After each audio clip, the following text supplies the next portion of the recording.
예.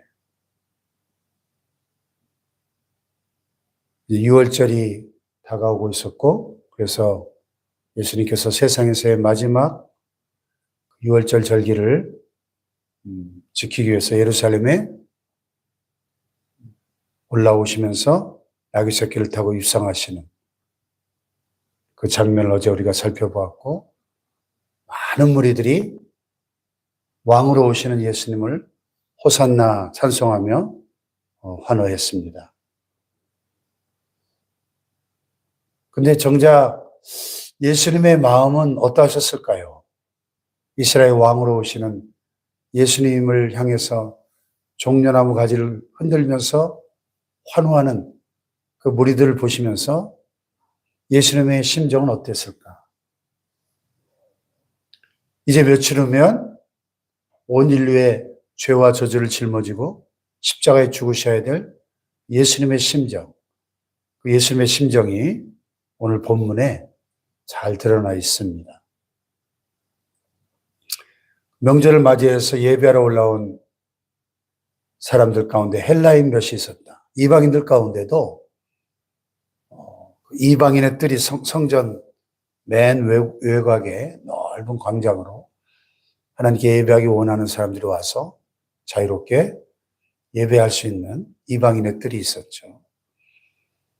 하나님을 경외하는 이방인들 중 몇 사람이 예수님의 제자 중 하나인 빌립에게 요청을 하죠. 선생님, 우리가 예수를 배웠고자 하나이다. 그래서 빌립이 안드레에게 말하고, 그래서 안드레와 빌립이 예수님께 와서 여쭙습니다. 그랬더니 예수님이 동문서답을 하시는 것 같아요. 인자가 영광을 얻을 때가 왔도다. 무슨 영광인가요? 십자가를 지시고 죽으심으로 온 인류의 구원의 문제를 해결하시는, 그것을 지금 이렇게 표현하시는 거죠.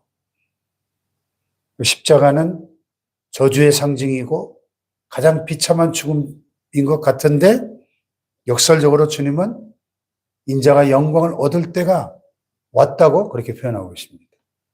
십자가는 영광이죠. 예. 인간적인 눈으로 보면 고난이고 저주의 상징이고 비참한 죽음 같아 보이지만, 그러나 하나님의 관점에서 보면 그것은 오랜 인류의 수건인 죄와 죽음의 문제를 해결하시는 하나님의 구속사의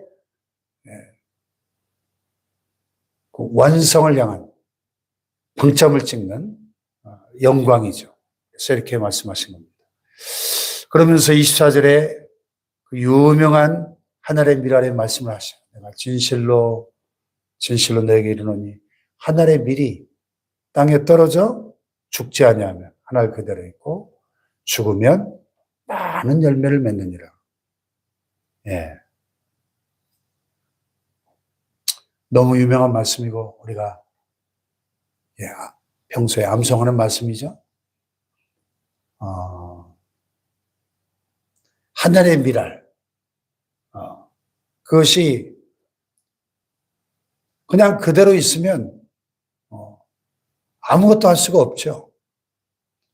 그런데 땅에 떨어져서 심겨져 죽으면 거기서 30배, 60배, 100배로 많은 열매를 맺게 된다는 것입니다. 이 땅에 떨어져 죽은 하늘의 밀알. 예수님 자신을 가리키는 말씀이죠. 하늘의 밀알이 땅에 떨어져 죽지 않으면 하늘 그대로 있을 뿐이지만 죽으면 많은 열매를 맺는 것처럼 하나님 아들 예수님이 이 땅에 내려오셔서 십자가의 죽으심으로 그 예수님의 죽으심을 통하여 천하 만민 수십억의 사람들이 예수 십자가의 복음으로 구원을 얻고 생명의 열매를 맺게 된 줄로 믿습니다. 할렐루야. 예. 그래서 기독교 2000년 역사에 참 많은 우리 신앙의 선배들이 이 말씀을 붙잡고 평생을 이 말씀을 실천하는 그런 삶을 살다가 희생하신 예수님의 이 희생의 정신을 본받아 자신이 땅에 떨어져 죽는 하늘의 미랄이 되므로 그 자신의 희생을 통해서 수많은 생명의 열매들을 맺는 그런 역사들을 이뤘죠. 대표적인 예가 토마스 선교사님이죠. 19세기 말에 제너럴 쇼먼호를 타고 평양의 대동강으로 복음을 전하러 왔다가 조선군에 의해서 배가 침몰당하고 배가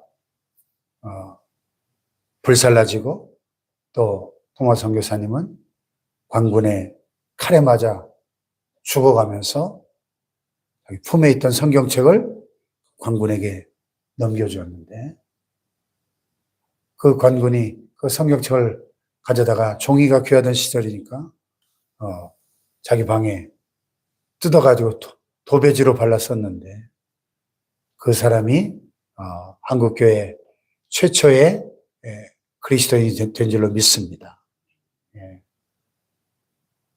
토마스 선교사님의 그 피 흘리는 순교의 희생, 그 한 사람의 희생이 한 사람의 희생으로 끝난 것이 아니라 그를 통해 오늘 이 천만에 가까운 이 수많은 한국교회 하나님의 백성들의 열매를 맺게 되었다 하는 사실이죠.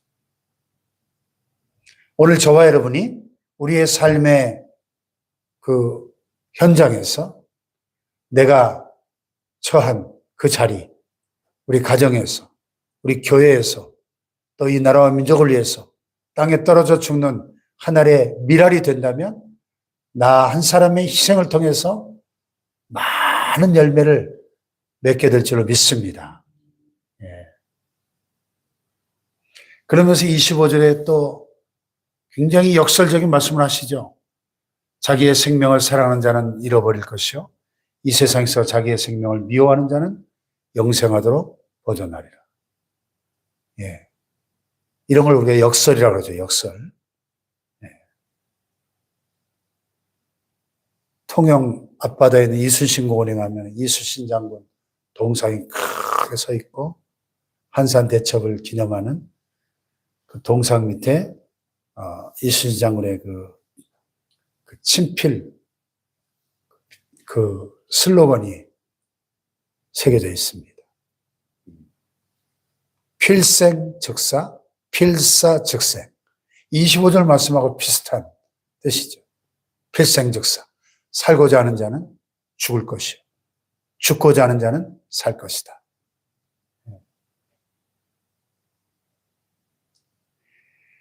예수님께서 자기의 생명을 미워할 정도로 우리를 사랑하셨기 때문에 자기의 생명을 희생하심으로 저와 여러분에게 영생을 선물로 주시지 않았습니까?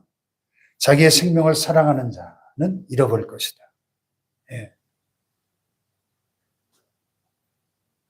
이 세상에서 자기의 생명을 미워하는 자는 영생하도록 보존하리라. 참 역설적인 주님의 그 희생의 원리죠.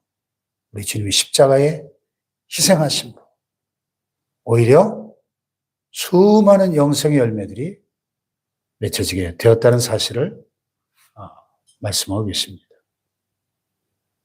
그렇다면 우리가 24절과 25절에 이 예수님의 그 희생의 원리를 깨닫고 예수님을 따르는 제자로서 살아간다면 우리도 일평생 그 주님이 가신 그 십자가의 길로 자신을 희생하는 십자가의 길로 갈 수 있다면 우리는 참된 주님의 제자들이 되겠죠. 그래서 사람이 나를 섬기려면 나를 따르라. 그랬어요. 나를 따르라. 예수님께서 말씀하셨죠? 누구든지 나를 따라오려거든 자기를 부인하고 자기 십자가를 지고 나를 따르라. 그랬죠. 그게 제자죠. 우리는 예수님을 따랐던 군중이 아니라 제자가 되기를 원합니다. 군중은 그제도 말씀드렸지 않습니까? 호산나 외쳤던 그 군중은 며칠 뒤에 십자가에 못 박아 죽이라고 외치는 폭도로 변했습니다. 우리는 군중이 아니라 나의 십자가를 지고 주님 가신 길을 따라가는 참된 주님의 제자가 될 수 있기를 주님의 이름으로 축복합니다. 나를 섬기려면 나를 따르라. 나를 따르라. 나 있는 곳에 나를 섬기는 자도 거기 있으리니 사람이 나를 섬기면 내 아버지께서 그를 귀히 여기시리라. 우리가 주님을 섬기고 주님 가신 그 십자가의 길로 따라간다면, 그래서 참된 주님의 제자가 된다면 아버지께서 그를 귀히 여기신다고 말씀하십니다. 할렐루야. 우리가 주님의 참된 제자가 되어 하나님 아버지께서 귀하게 여기시는 참된 제자를 될 수 있기를 축복합니다.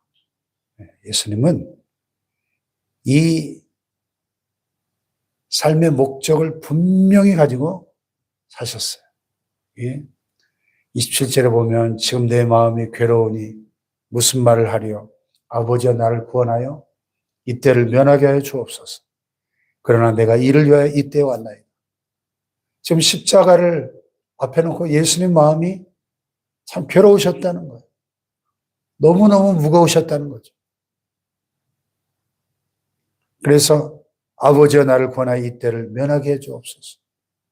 솔직한 인간 예수의 심정이었어요. 그러나 내가 이를 위하여 이때에 왔나이다. 이를 위하여 이 십자가의 죽음을 감당하기 위해서 이때에 왔습니다. 내가 이를 위하여 이때에 왔나이다. 예수님은 투철한 사명의식을 가지고 사셨다는 거죠. 오늘 저와 여러분도 이때에 이를 위하여 내가 살아갑니다. 할 수 있는, 하나님께서 나를 이 땅에 보내신 이때에, 이 시대에 살아가게 하신 그 분명한 하나님의 뜻을 깨닫고 사명감을 가지고 살아갈 수 있기를 주님의 이름으로 축복합니다. 기도하십시다. 생명을 버림으로